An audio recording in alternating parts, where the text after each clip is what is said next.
Hey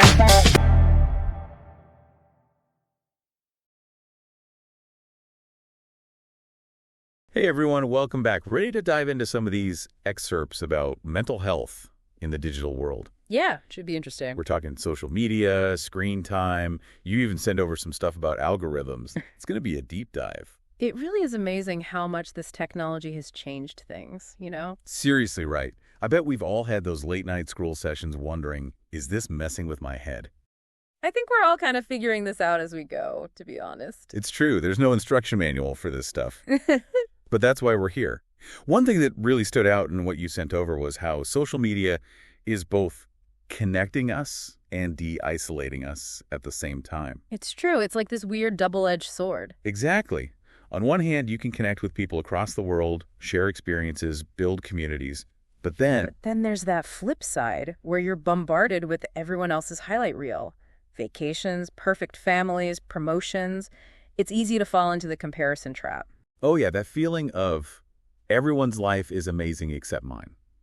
Even though we know it's not the whole picture, it still gets to us. Absolutely. And there was actually a study done at UCLA. They found that when people saw images that got a lot of likes, the reward centers in their brains lit up. Wow, so it's like our brains are wired to crave that validation, even if it's coming from people we barely know online. It seems like it. We're social creatures, after all, even in the digital world. Makes sense. But you mentioned something about algorithms actually making this whole comparison thing worse. I'm curious about that. Well, think about it. These platforms are designed to keep us engaged, right? And how do they do that? By showing us stuff we like. Yeah, but also by pushing content that triggers strong emotions. It's almost like we're being played, in a way. Like they know what buttons to push to keep us hooked. Kind of, yeah. And the problem is the more we engage with that kind of content, the more the algorithms give us more of it. So it's a vicious cycle. Exactly. You end up in these echo chambers only seeing a very narrow view of the world. And that can really mess with your perspective. Especially when it's all negative, right? Right. Like you mentioned the term doom scrolling in your notes. Oh, yeah. It's like we become magnets for bad news and negativity, and it's exhausting. And it's not just the content itself, it's the fact that it's always there. We're constantly connected. Right. There's no escape. And that takes a toll. You actually highlighted a study in the research you sent about how the blue light from screens can disrupt sleep. Oh, right. By messing with melatonin production or something. Exactly. And when you're not sleeping well... Everything falls apart. Your mood, your energy, your focus. It's a domino effect. Exactly. And you were particularly interested in the impact on young people, right? Yeah. I mean, they've grown up with this stuff. It's all they know. And their brains are still developing, which makes them particularly vulnerable to the negative effects. You had some pretty alarming stats about cyberbullying. Yeah, it's really scary how much of an impact that can have on mental health. It's heartbreaking. And the lines between online world and the real world are getting blurrier and blurrier. Which makes it even harder to disconnect and find some peace. It's like a whole new set of pressures on top of all the usual stuff that comes with growing up. Right. And because it's all so new, we're still figuring out how to deal with it, you know, like how to help young people navigate this stuff in a healthy way. Definitely uncharted territory. But, you know, even with all the challenges we've talked about, there's also this sense of hope in your research. Oh, absolutely. Like, okay, things are kind of messed up, but we're not powerless. Not at all. We have more control than we realize. You had a lot of great tips in your notes, like setting limits on screen time. Yeah, just being more mindful about how much we're using these things. Exactly. And paying attention to how the content we're consuming actually makes us feel.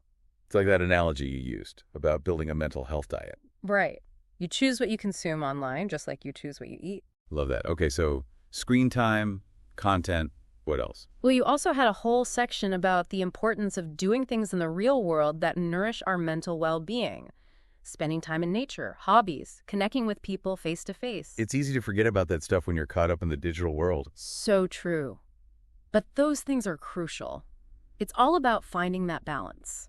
Disconnecting, setting boundaries, and prioritizing our mental health. Couldn't agree more. Oh, you even mentioned that study about how just 20 minutes of walking in nature can reduce stress. Amazing, right? Sometimes the simplest things are the most effective. Sometimes it's about subtracting things from our lives, too, not just adding. Totally, like unfollowing those accounts that make you feel bad about yourself. Yes. We have the power to curate our own online spaces.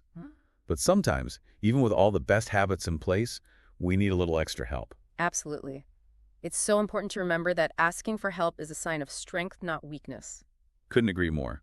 There's still so much stigma around mental health, but it's just as important as our physical health. It really is. Reaching out to a therapist or counselor can make a world of difference. It's about investing in your well-being. So it seems like navigating the digital age in a healthy way comes down to awareness, balance, and intention. Perfectly said. Knowing yourself, knowing your triggers, and knowing when to reach out for support. That's a great takeaway. And it leads us to our final thought-provoking question for today. In this always-on world, could short digital detoxes be the key to reclaiming our mental peace? Like a weekend, a month, or even just a few hours each day? That's something to think about. It might be different for everyone. It's definitely food for thought. And on that note, thanks to everyone for joining us on this deep dive into mental health in the digital age. It's been a fascinating conversation. Until next time.